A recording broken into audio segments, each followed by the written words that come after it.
Hey there, and welcome! Today we're going to dive into something that can totally change the way you speak English, moving you from sounding like you're reading from a textbook to having a real, natural conversation. So, let me ask you this.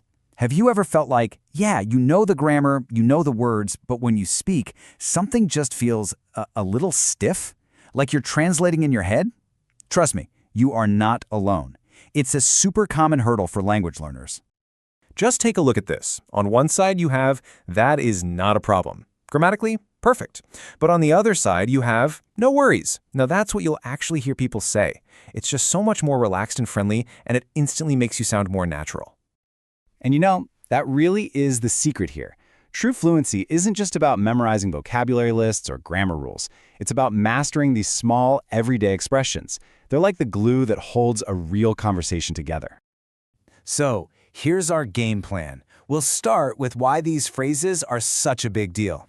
Then, we'll build you an everyday toolkit of phrases. We'll look at reacting with real emotion, sounding polite, and keeping the conversation from dying out.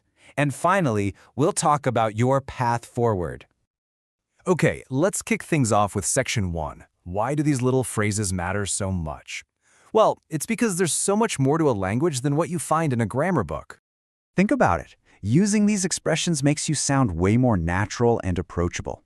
It also shows the other person you're actually listening, It helps you build a real connection. And just as important, it helps you understand native speakers, because they use this stuff all the time without a second thought.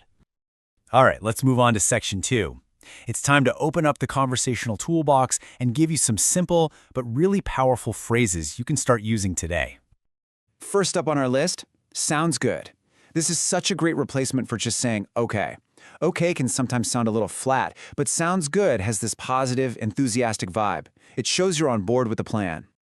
So, for example, if your friend texts, hey, let's meet at 6, replying with, sounds good, is just the perfect, natural response.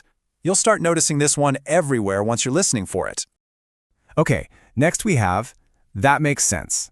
This one is fantastic. It's a simple way to let someone know you're following what they're saying and that you understand their reasoning. It's a huge part of being an active listener.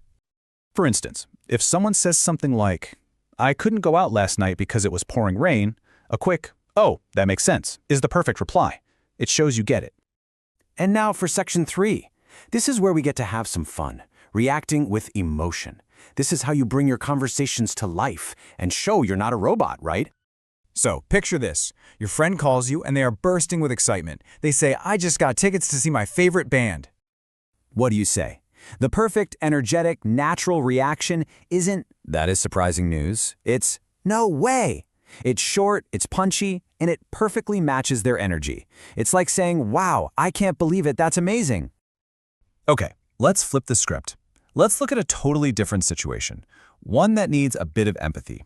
Your friend tells you, I'm feeling a little sick today.